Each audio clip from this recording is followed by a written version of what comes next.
So we live? So we live? So, once again, ladies and gentlemen, this is Prince Dykes coming to you guys live all the way from the beautiful state of Denver, Colorado. I decided to do this live late tonight. I know it's late and most of you guys probably catch some playback.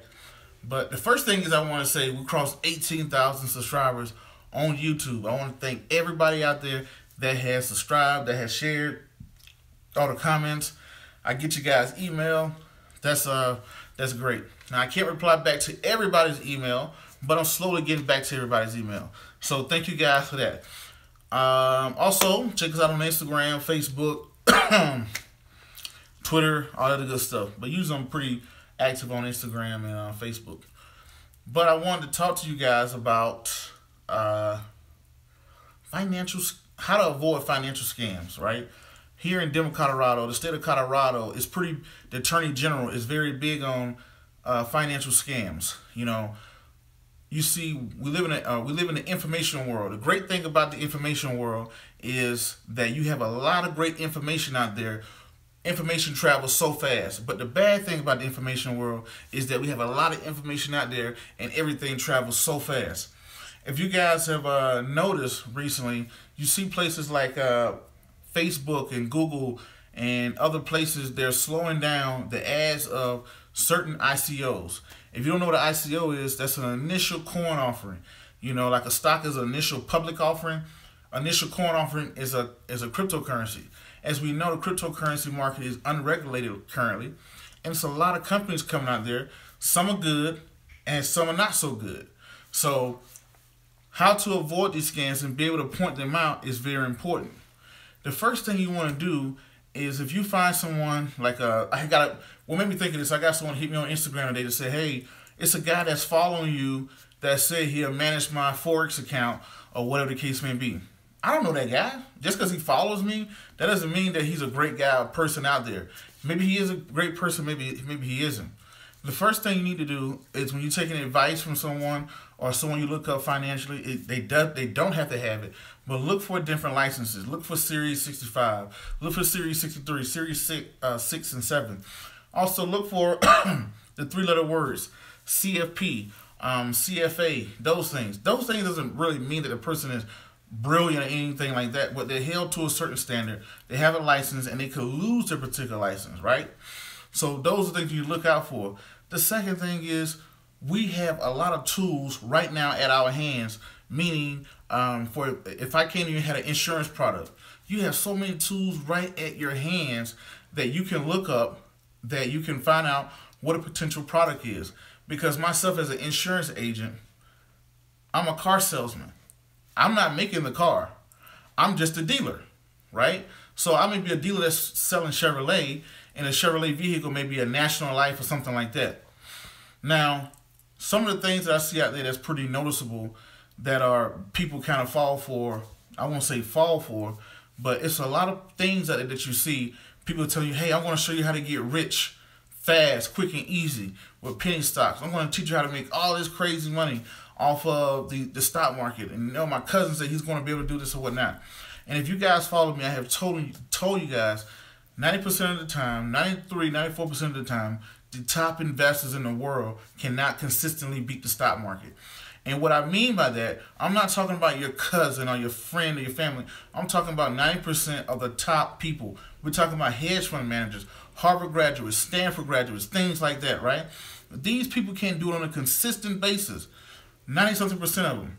So what makes you think that you see an ad on Facebook, someone's going to show you how to get rich quick, how they're going to teach you how to day trade, all of the good stuff? There's very few people like Oliver Velez. He's one of the guys I see that day trades, that he's been in the industry since the 70s, and he's great at it. He's one of the very few people that I can see and say, you know what, he's a good day trader, right?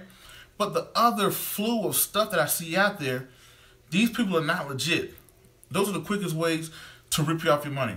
I'm going to show you how to make all this money off of option trading, and I can teach any and everybody. That was something that I used to do, where I used to say, hey, well, you can make money off of option trading, yes, but I'm guaranteeing you the reason why I don't do that, the reason why I don't teach you guys or tell you guys different particular signals is because I know 95% of you guys will fail. 95% of you guys will fail over the long term. Yes, you will make some money off of straddles. Someone told me last week, hey, the VIX went up and down. I made a bunch of money off of a straddle, but guess what? Now, today, the market changed, right? So, playing that game over and over and over, you got to look at statistics. Very interesting study I want to share with you guys before I get out of here. It was a story of a guy who was, it was a survey of people that go into a gas station, or what you call it, 7-Eleven. They go into the 7-Eleven. While they're in the 7-Eleven, they buy a lottery ticket for $1. When they walk out of the store, the survey, the people will ask them, hey, with that lottery ticket, I paid for that $1 lottery ticket that you just brought, I'll give you $2. And don't you know, most people, in my old mindset, I would have not stolen my lottery ticket. The reason I would have not stolen my lottery ticket, because I had the fear of missing out. I would have said, man, what if this ticket is the winning ticket, right? True, that's fine. It could be the winning ticket or whatnot. But when you look at the statistical data, right? When investors look at it, they look at the statistics. When you look at the statistical data, the statistics is going to tell you, hey, by keeping this lottery ticket and playing, you have a 1 in 34 million chance of winning. 1 in 34 million. The odds are stacked highly against you and that lottery ticket being worth something. But that person outside of the store that wants to buy your lottery ticket for $2, you have a 100% chance of being correct, and you have a 100% chance of doubling your investment, right? When you look at it that way, hey, I have a 100% chance of doubling my investment versus I have these things stacked against me, you will not, you'll reconsider selling your lottery ticket. It's the thing called fear of missing out. What if Bitcoin takes off and I missed a wave? What if silver takes off and I miss a wave? What if gold takes off? What if this new penny stocks take off? What if this new flying car objective stock take off? I have a fear of missing out. We all know the S&P 500 returns 10% annually over the long term, right? We all know that. But people have the fear of missing out. This is why they jump into crazy things. This is why they jump into scams or anything like that.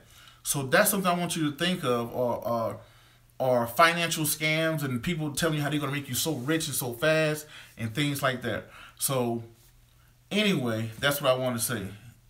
Is there anybody on? Or is people commenting? Okay. Well, whoever is on or whoever get the playback, hit the like, subscribe, comment, and share button. I don't have a lot of time to stay here. That's what I just want to share with you guys. Stay tuned for the next Prince Talk. Stay tuned. Yeah, check out the video I just did with Mr. David Siminoff. This guy was an early investor. When I mean early investor, we're not talking about stocks.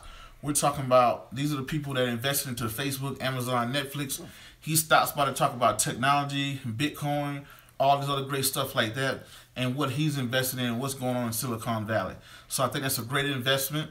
Look up, Google Mr. David Siminoff. So definitely check out his interview, and you guys stay tuned. Until the next video, podcast, or cartoon, or whatever you see me do crazy around the globe, my name is Prince Dykes, the Prince of Investing.